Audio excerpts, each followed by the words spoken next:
Pati Sudewo memenuhi panggilan penyidik KPK sebagai saksi dalam kasus tersebut. Mungkinkah Bupati Pati dimaksudkan buntut demo penolakan kenaikan pajak dan apa alasan hukum yang kuat untuk pemakzulan? Kita akan membahasnya dengan sejumlah narasumber yang hadir melalui sambungan daring. Di antaranya ada pakar hukum tata negara yang juga dosen hukum tata negara Bivitri Susanti, kemudian ada juga Ketua Pansus Hak Angket DPRD Pati Teguh Bandang Waluyo dan juga warga pendukung Bupati Pati Suwondo. Selamat pagi Bapak Ibu. Selamat pagi. Selamat pagi. Assalamualaikum warahmatullahi Waalaikumsalam. wabarakatuh. Saya mau ke Selamat Pak pagi, Teguh dulu. Pak Teguh, sejauh ini dari rapat yang sudah berjalan selama beberapa hari, apa saja perkembangan di sana, kemudian siapa saja yang sudah dipanggil? Baik, kami di posisi yang sedang mendalami kebijakan-kebijakan Pak Bupati terkait dengan apa yang harus kami kerjakan. Prinsip di Pansus kami mendalami dulu, Mas. Oke, Pak Teguh, terkait dengan poin-poin yang sudah dibahas di Pansus ini ada berapa poin, kemudian kurang berapa lagi yang belum dibahas sampai sekarang? Kami sementara ada 12 poin dan sudah ada 4 poin yang kami bahas, dan hari ini kami sudah terjadwalkan ada poin-poin berikutnya yang harus kami bahas. Prinsipnya kami tahapan demi tahapan harus kami lalui dan pendalaman terkait dengan hasilnya sekaligus mengumpulkan bukti-bukti dan sekaligus mengundang beberapa saksi dan korban yang sedang kami lakukan saat ini. Oke, dari 4 poin tersebut, Pak Teguh, sejauh ini yang ditemukan oleh Pansus apa? Apa saja bukti yang kemudian bisa menguatkan pemakzulan? Kalau menguatkan kami sudah ada bukti-buktinya, Mas. Prinsip kami sudah menyiapkan bukti, mengumpulkan data, dan mendalami, dan terkait dengan apa yang menjadi poin-poin dari 12 itu, Mas. Oke, sudah mengantongi bukti tapi tidak disampaikan ya Pak Teguh ya. Kemudian Ya. kalau untuk Pak Sudewonya sendiri, kira-kira dari DPRD kapan akan manggil? Pak Teguh? Eh, Kami dimungkinkan kami akan mengundang Pak Bupati karena kami juga tidak bisa mengambil keterangan dari salah satu pihak. Kami juga harus mendengarkan keterangan dari Pak Bupati juga. Kami di posisi yang hari ini harus di posisi yang tengah. Kami belum bisa menyimpulkan kemana, kesininya belum bisa. Tetapi kami harus mengambil keterangan itu dari satu dan dua belah pihak, mestinya begitu, Mas. Oke, tapi kalau untuk waktunya kapan, Pak? Ini kan kemarin baru saja diperiksa nih, Pak Sudewo.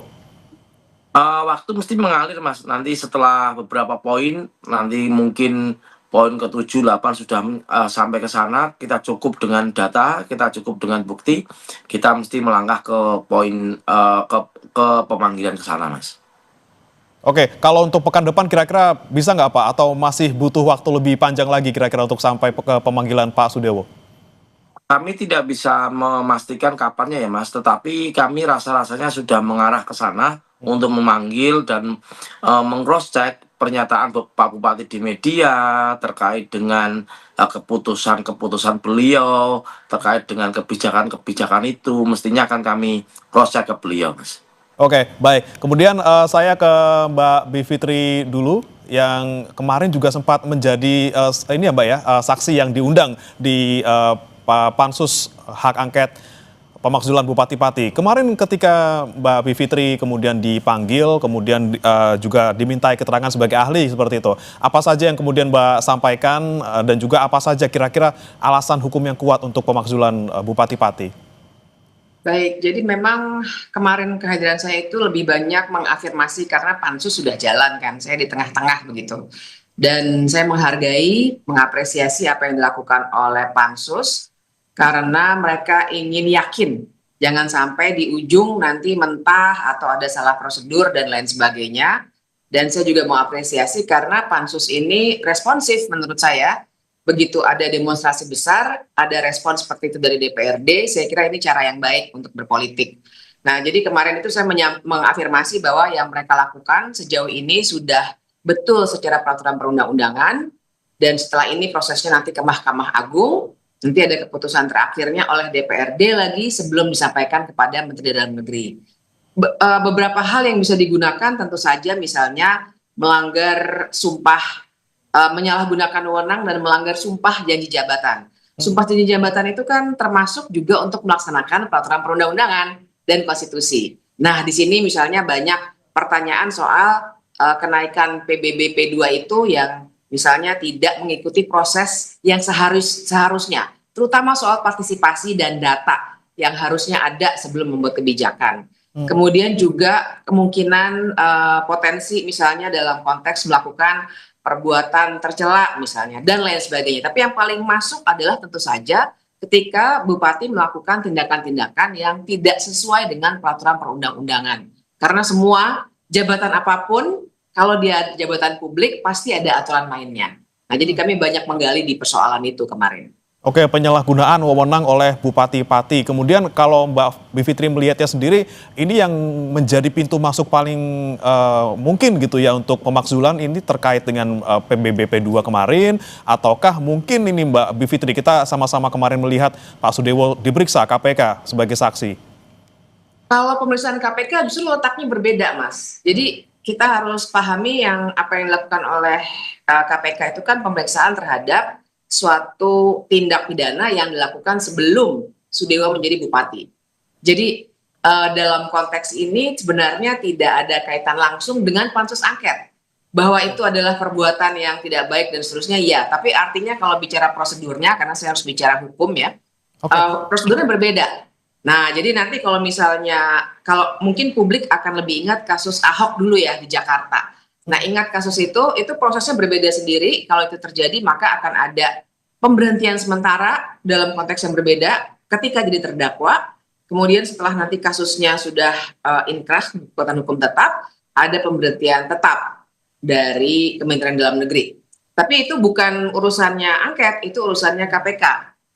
Dan walaupun tetap saja keduanya harus berjalan bersisian begitu ya. Karena kan yang jadi poin utama di sini bukan soal angket tidak angket, tapi tuntutan masyarakat agar Sudewo mundur atau diberhentikan. Poinnya kan di situ. Jadi saya kira dua jalur itu harus jalan dengan kuat. Oke, kemudian sebelum nanti saya ke Mbak Bivitri lagi, saya ke Pak Suwondo dulu yang merupakan salah satu warga pendukung Bupati Pati. Pak Suwondo, ini kan Anda sebagai salah satu warga pendukung Bupati Pati melihat kemudian bagaimana gelombang protes dari masyarakat Pati yang lainnya, kemudian saat ini sudah masuk juga ke tahapan pansus untuk pemakzulan Bupati Pati. Tanggapan Anda, Pak Suwondo? Ya, bagi saya pribadi, terutama masyarakat Sukolilo, itu masalah angket itu sah-sah saja, dan kami ya menghormati.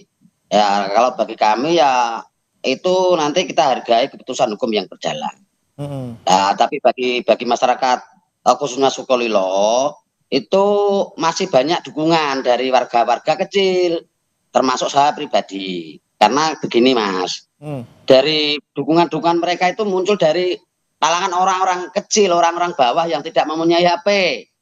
Dia itu kepengen tahu pendapat mereka yang orang-orang kecil, itu biar tahu itu gimana caranya gitu Mas. Jadinya kemarin di tanggal 24 hari Minggu kemarin, itu berdiskusi warga khususnya Sukolilo, rakyat kecil itu pengen menyuarakan pendapat mereka gitu Mas. Jadinya unek-unek kayak gitu biar ini loh Pak Sudewo kepengennya itu masih menjabat Bupati Pati untuk periode 2025 sampai periode 2030. Karena apa, di situ Pak Sudewo dari dulu itu udah dikenal masyarakat Mas. Oke, tapi dari dia itu gimana Mas? Ya silakan Pak Suwondo dilanjutkan. Nah, gini Mas, karena dulu itu sebelum menjabat Bupati Pati, Pak Sudewo itu sudah dikenal masyarakat dengan program-program yang di wilayah Sukolilo ada apa itu namanya, bedah rumah, itu udah banyak sekali. Terus di situ ada lampu jalan yang di antara Desa Kedumulyo sampai Tompe Gunung itu kan melewati hutan Mas. Di situ ada lampu jalan Mas, walaupun di desa itu udah ada lampu jalan gitu loh. Jadi masyarakat Cile itu merasakan gitu loh, merasakan kenyamanan adanya Pak Sudewo. Jadi warga-warga itu udah mengenal dari dulu Mas sebenarnya Mas. Warga Cilek itulah. Dengan adanya dia nyalonkan bupati, itu dukungan dari warga Sukolilo itu mengalir dengan sendirinya Mas. Lah dengan adanya terjadi seperti ini dan Pak Sudewo itu yang dirasakan warga khususnya Sukolilo itu selama dia menjadi bupati selama menjabat 6 bulan, di situ bagi penilaian saya pribadi, terus dari warga kecil, dari warga yang merasakan itu udah membangun berapa titik Mas, gitu loh, udah namanya udah dinikmati warga. Contohnya dari Tompe Gunung ke arah Sukolilo sampai jalan raya itu full Mas. Saya tidak ada atau tidak membanding-bandingkan dengan pemerintahan yang dulu. Kalau pemerintahan yang dulu kan berapa kilo nyambung Mas. Kalau ini yang ada itu dari Tompe Gunung itu langsung Mas, langsung ke Sukolilo itu langsung jadi gitu Mas. Ini jadi sangat dirasakan ya Pak Suwondo untuk masyarakat Sukolilo gitu ya. Itu yang untuk Sukolilo Tompe Mas. Jadi warga masih mendukung penuh dengan adanya Pak Sudewo tetap jadi Bupati Pati Mas. Berarti ini Anda yang mewakili masyarakat di Sukolilo gitu ya, terkait dengan banyak hal-hal yang dibangun oleh Pak Sudewo sebagai Bupati. Tapi kalau misalnya sekarang sudah ada hak angket gitu ya, berarti dari masyarakat Sukolilo, khususnya dari Pak Suwondo ini, mendukung nggak sih ada pemakzulan seperti ini? Ya sebenarnya gimana ya Mas, ya mau tidak mau itu biar mereka lah. Kalau prinsip warga Sukolilo yang penting damai. Kita menyampaikan pendapat kita bahwa kita itu masih mendukung dengan cara kita sendiri, tidak mencenderai lain Mas. Kalau bisa itu dengan damai lah, cinta damai lah seperti itu. Kita menyampaikan dukungan masih mendukung Pak Sudewo tetap sebagai Bupati Pati Mas gitu Mas. Intinya seperti itu. Itu pun misalnya menyampaikan pendapat itu di tempat masing-masing Mas. Jangan sampai lah memicu kerusuhan, memicu arogan, memicu jadi perpecah belahan rakyat atau warga Pati Mas gitu Mas. Baik. Kemudian ini saya mau ke Pak Teguh lagi. Pak Teguh, ini kan ada kemudian suara dari warga Pati yang lain, ini khususnya yang mendukung Bupati Pati gitu ya. Anda perlu nggak sih memanggil juga untuk pihak-pihak yang istilahnya pro ini dengan kebijakan ataupun juga dengan Bupati Pati Sudewo? Ya Mas, kita menghargai bentuk apresiasi masyarakat, kita menghargai bentuk pendapat masyarakat. Nah, mestinya juga kami akan mengundang pihak yang pro dengan Pak Bupati, yang setuju dengan kebijakannya. Kami tidak bisa semata-mata terus dari satu pihak. Contohnya terkait dengan Kades, kemarin ada 3 Kades yang kami undang. Satu yang beberapa ada yang pro, ada yang tidak. Kita minta keterangan juga nanti ke depan. Kami juga mengundang, kemarin kami juga mengundang tentang keberatan masyarakat yang kena wajib pajak, juga keberatan, sudah kami undang. Nanti akan juga kami undang beberapa masyarakat, tokoh masyarakat yang pro dengan kebijakan Pak Bupati. Mestinya begitu Mas. Oke, baik. Kemudian saya kembali ke Mbak Bivitri, dosen hukum tata negara STHI Jentera. Mbak Bivitri, Anda melihat ini kan ada masa yang pro dan juga kontra gitu ya. Dan saya pengen tanya ke Anda, Mbak Bivitri, ketika misalnya ada seperti ini gitu ya, ada pro dan kontra. Kemudian bisa nggak sih berangkatnya kita dari kurangnya kepercayaan publik gitu? Ini ukurannya apa? Ketidakpercayaan publik, apakah hanya dengan kemarin demo besar-besaran di Pati, kemudian kita bisa simpulkan bahwa ada ketidakpercayaan nih kepada Bupati Pati, kemudian ini bisa menjadi salah satu pintu masuk untuk pemakzulan seperti itu? Sebenarnya kan percaya tidak percaya itu kan tidak ada ukuran yang tangible ya, yang bisa diukur secara jelas. Ukurannya pasti abstrak. Makanya kita sebenarnya persoalan dukung-mendukung itu berhenti pada pilkada. Nah, tapi setelah itu yang berlangsung adalah proses demokrasi yang harus dilabel dengan akuntabilitas. Sehingga makanya sumpah jabatan itu selalu dia akan setia pada konstitusi dan peraturan perundang-undangan. Nah, jadi di titik ini sebenarnya ukurannya bukan dukung-mendukung. Kalau dukung-mendukung berarti kita harus pemilu lagi dong untuk memverifikasi siapakah yang benar-benar mendukung, siapakah yang tidak mendukung. Bukan di situ lagi prosesnya. Proses itu 5 tahun sekali. Ketika masa jabatan tengah berlangsung, ukurannya adalah apakah kebijakan yang dibuat adalah sesuai dengan peraturan perundang-undangan atau tidak. Katakanlah misalnya kalau memang ada kebijakan yang menyenangkan hati, misalnya bagi-bagi makanan begitu, mungkin semua akan mendukung. Tapi pertanyaannya adalah apakah makanannya didapat dengan cara-cara yang legal atau dilakukan dengan misalnya menilap uang di sebelah sana dan seterusnya. Ini hanya contoh ya, tentu saja tidak ada kasus itu di Pati. Cuma contoh ekstrim untuk menunjukkan bahwa soalnya di sini bukan dukung-mendukung lagi, tapi persoalan apakah amanah, apakah wewenang yang diberikan berdasarkan undang-undang pemerintahan daerah dilakukan secara baik atau tidak. Nah, disinilah tugas DPRD salah satunya, selain instansi lain seperti Kementerian Dalam Negeri, untuk mengawasi. Nah, jadi yang harus diukur adalah misalnya satu, apakah kebijakan yang dibuat itu dibuat berdasarkan partisipasi. Karena ketat sekali ketentuan soal itu di Undang-Undang Pemerintahan Daerah dan PP turunannya. Dan yang kedua, dampak dari peraturan yang dibuat itu buruk atau tidak kepada warga. Jadi kalaupun nanti warga akan dimintai pandangan, sebenarnya bukan soal apa Anda mendukung atau tidak, bukan seperti itu, tapi apa dampak yang Anda rasakan dari kebijakan tadi misalnya sudah ada 12 poin, 12 kebijakan yang dibuat oleh Bupati. Dampak apa yang Anda rasakan dan seterusnya. Jadi level ujiannya di situ, bukan pertanyaan dukung-mendukung lagi. Oke, jadi lebih ke bagaimana kemudian wewenang disalahgunakan, kemudian dampaknya ke masyarakat seperti apa, bukan tadi ya soal kepercayaan ataupun ketidakpercayaan ataupun banyak ya dukungan untuk memakzulkan Bupati Pati, Mbak Bivitri. Saya ke Pak Teguh lagi, Pak Teguh. Dari 4 poin yang sudah dibahas, ada misalnya soal kenaikan PBB P2, ada mutasi ASN, ada direktur RS yang bukan dari ASN, kemudian pencopotan honorer RSUD. Anda melihat sejauh ini sudah menemukan tidak penyalahgunaan wewenang yang dimaksud?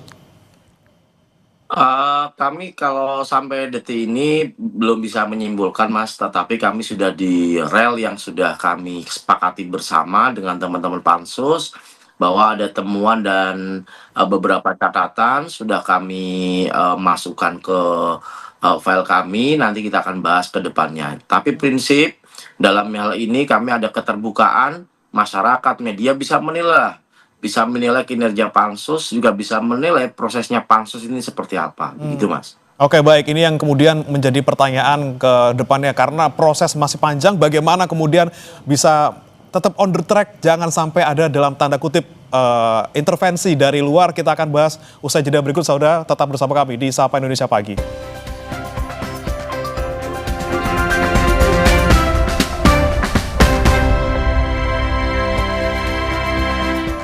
Kembali bersama kami di Sapa Indonesia Pagi, saudara. Masih kita membahas terkait dengan proses hak angket pemakzulan Bupati Pati Sudewo bersama dengan 3 narasumber. Saya sebelum ke 2 narasumber lain, saya mau ke Pak Suwondo lagi. Pak Suwondo, ini kan kemarin juga sempat ada aksi yang dilakukan oleh warga Sukolilo gitu ya, sebagai bentuk dukungan kepada Pak Bupati untuk tetap menjabat seperti itu. Nah, kalau saya perhatikan ini sepertinya hanya ada di Sukolilo. Apakah juga sudah berkomunikasi misalnya dengan warga-warga di daerah lain yang juga memiliki dukungan yang sama terhadap Bupati Pati? Atau sejauh ini hanya warga Sukolilo saja, Pak Suwondo? Ini Mas, ceritanya begini. Dari unek-unek khususnya warga Sukolilo, itu yang dukungan ternyata masih banyak Mas. Itu masih banyak. Ada orang yang contoh kecil yang tidak mempunyai HP, orang yang agak usia-usia menginjak usia dewasa atau selanjutnya yang usia lanjut itu kan tidak bisa menyampaikan secara terbuka gitu loh. Lah, saya ini begini Mas, dicurhatin. Ini caranya kalau misalnya bareng-bareng pendapat kita biar tahu di publikan gimana kan gitu Mas. Nah, akhirnya itu kita berbondong-bondong menyuarakan Mas. Nah, untuk masalah kecamatan lain itu kebetulan ada Mas. Insya Allah nanti siang menjelang sore nanti pendukung Pak Sudewo yang dari kecamatan Kayen ada Mas. Insya Allah hari ini Mas. Oke, baik. Itu Mas yang saya sampaikan Mas. Baik. Kalau untuk inisiatifnya sendiri Pak Suwondo, berarti dari Anda nih ya yang mengumpulkan aspirasi dari masyarakat yang pro sama Pak Bupati. Untuk Sukolilo saya tidak mengumpulkan, cuman pas bareng-bareng nongkrong di warung itu sepakat Mas. Sepakat bareng-bareng dari rakyat cilik Mas, dari rakyat kecil, dari warga. Itu pun tidak ada dukungan dari pihak manapun. Kita berbicara dari satu lain ke sama lain gitu loh. Oh, berarti tidak ada yang menggerakkan gitu ya Pak ya? Akhirnya membentuk suatu gerombolan gitulah. Terus saya pribadi itu berdiskusi, ngomong bareng-bareng baiknya gimana. Akhirnya kita sungkem ke seluruh kepala desa Kecamatan Sukoilo, sungkem minta izin gitu. Oke, baik. Saya kembali ke Pak Teguh soal proses pansus hak angket di DPRD Pati. Pak Teguh, kira-kira kalau dari DPRD Pati ini targetnya bakal selesai kapan dan apakah kemudian ada juga nih waktu untuk menunggu misalnya ada perubahan status hukum dari Bupati Pati Sudiewo di KPK? Pak Teguh, masih di mute Pak Teguh?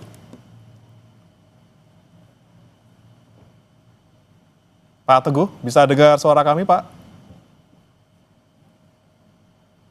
Oke, baik. Saya akan ke Mbak Bivitri dulu sambil menunggu koneksi dan juga audio dari Pak Teguh.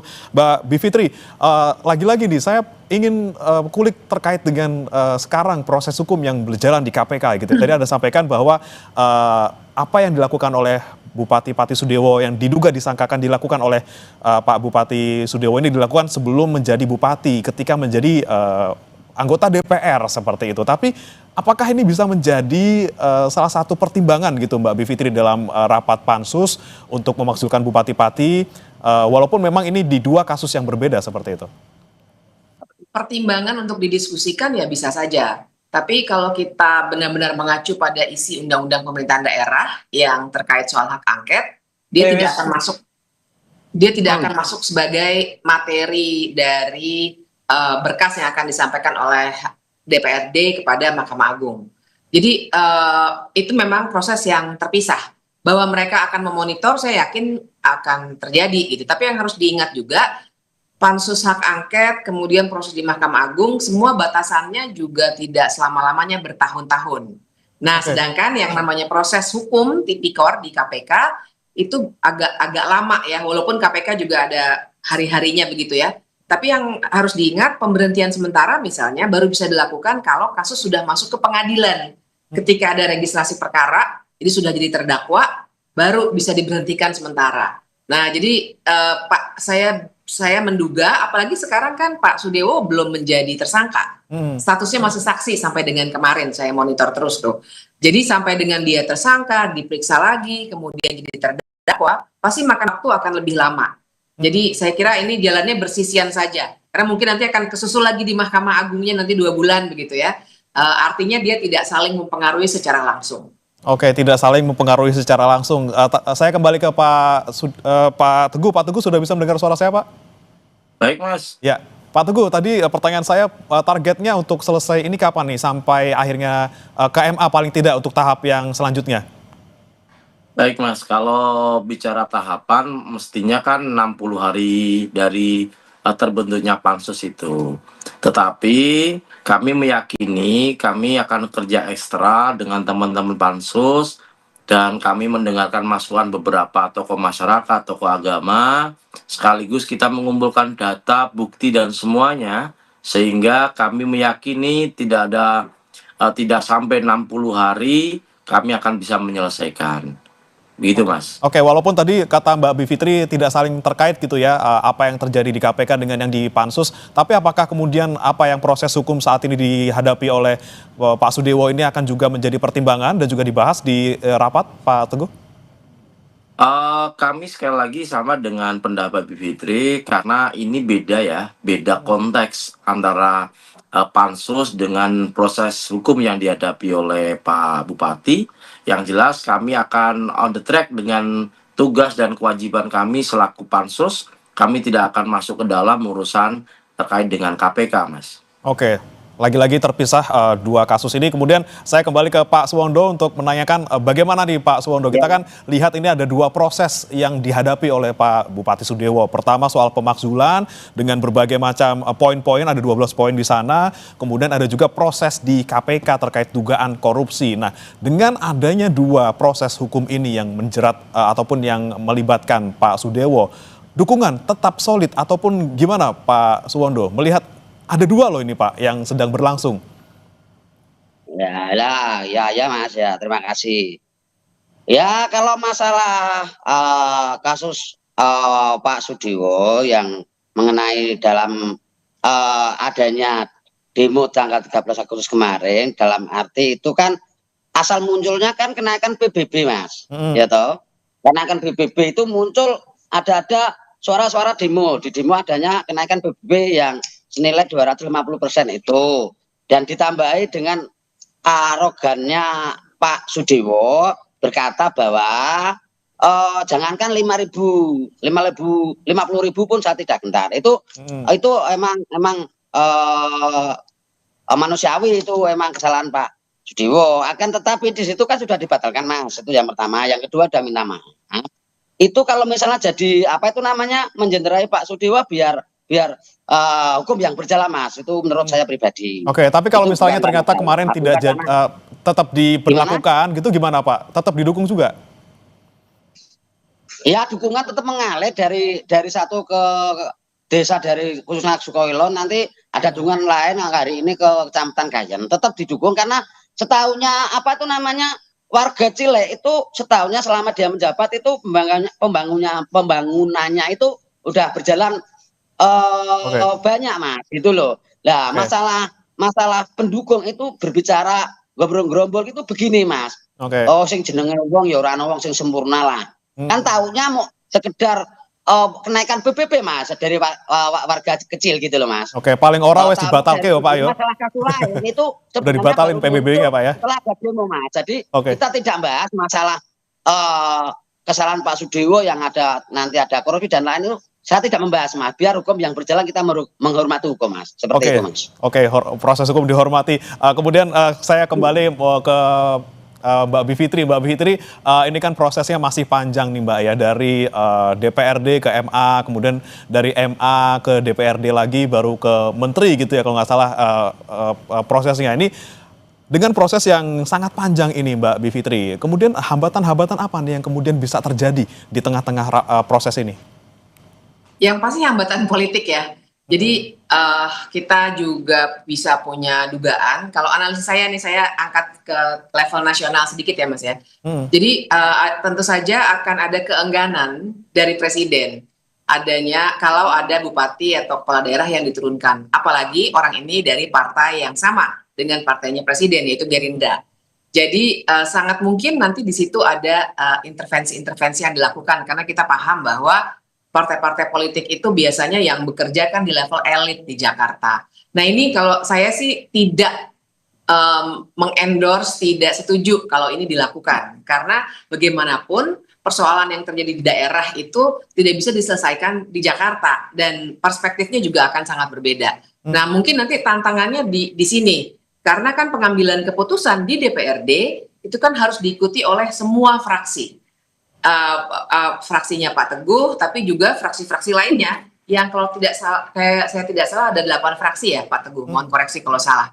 Nah jadi kan ketika fraksi mengambil keputusan artinya akan ada pasti koordinasi atau konsultasi dengan Dewan Pimpinan Pusat Partai masing-masing, tidak hanya di level cabang maupun wilayah.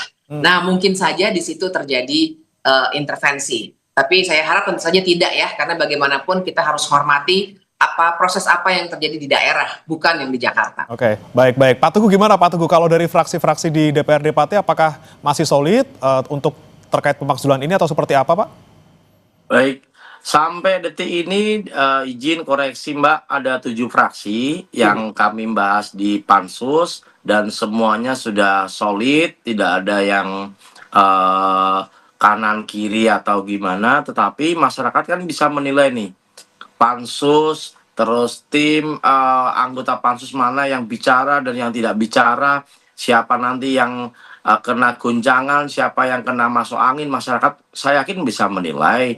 Tetapi prinsipnya dari ketujuh fraksi ini sepakat untuk melakukan hak angket dan kami meyakini sekali tidak ada intervensi dari pihak manapun maupun dari partai-partai yang ada di Jakarta, terutama partai kami ya Mas. Partai kami jelas fraksi kami didorong untuk di belakang masyarakat, kami harus berjuang dengan masyarakat, apa yang dikehendaki masyarakat pasti kami perjuangkan. Begitu, Oke. Mas. Apalagi kita bisa menyaksikan bersama-sama rapat pansus, jadi kita bisa pastikan ya Pak ya, kita harapkan Betul. juga tidak ada intervensi di sana, kita bisa saksikan bersama-sama langsung rapat pansusnya. Baik, sebelum kita akhiri, saya mau ke Pak Suwondo lagi. Pak Suwondo, ini lagi-lagi bagaimana kemudian harapan masyarakat khususnya di Sukolilo dan juga mungkin di sekitarnya yang saat ini masih mendukung Pak Bupati Sudewo, kemudian apa yang diharapkan dari proses yang sedang berjalan sekarang? Ya, harapan khususnya warga Sukolilo ya setahunnya kan Pak Sudewo jabatnya sudah membangun. Harapannya ya Pak Sudewo harapannya tetap menjadi Bupati Pati periode 2025 sampai periode 2030 dan selalu mendukung agar dia tetap menjadi Bupati Pati karena tahunnya warga masyarakat kan itu bagi khususnya warga Sukolilo itu kan manusia tidak ada yang sempurna, itu catatan untuk warga Sukolilo. Karena setahunnya kan cuman kasusnya itu gini Mas, kasusnya cuman kenaikan PBB dan kesalahan omongan dengan arogansi Mas. Kalau masalah kasus lain itu biar hukum yang berjalan, biar yang tahu-tahu itu. Kalau pihak sini tahunnya emang pendapat dari khususnya warga Sukolilo masih mendukung penuh adanya Pak Sudewo sebagai Bupati Pati Mas. Oke, gitu, Pak Suwondo, terakhir nih saya pengen pastikan lagi nih Pak Suwondo, kalau kita andai-andaikan gitu ya, ini PBB-nya ternyata tetap naik, itu tetap dukungan nggak sih Pak dari warga Pak? Ya kalau saya pribadi asalkan gini loh Mas, sebenarnya saya akui ya itu tetap jadi permasalahan. Ya dukungan tetap ya kecewa. Kalau masalah PBB naik saya akui kecewa. Tidak setuju kalau naik begitu besar. Tapi kenainya kalau emang nggak membebani rakyat ya saya setuju gitu Mas. Dari kami. 250% itu membebankan nggak sih Pak kalau menurut Pak Suwondo dan juga warga Pak? Ya beban ya Pak ya. Nah, beban. Tapi kan hari ini dibatalkan tuh Mas, saya dengar gitu loh. Ya. Sudah dibatalkan. Oke, yang penting dibatalkan ya Pak Suwondo ya, nggak jadi diberlakukan Ya, gitu dibatalkan. Itu kan bentuk pro rakyat itu. Kalau bagi pendapat saya pribadi itu bentuk rakyat karena suara rakyat akhirnya didengarkan dan akhirnya dibatalkan begitu Mas. Oke, baik. Terima kasih Pak Suwondo, Pak Teguh Bandang, Ketua Pansus Pemakzulan Bupati Pati, Mbak Bivitri, dosen Hukum Tata Negara STHI Jentera sudah bergabung bersama kami. Kita kawal bersama-sama rapat Pansus Pemakzulan Bupati Pati. Jangan sampai lagi-lagi titik dalam tanda petik itu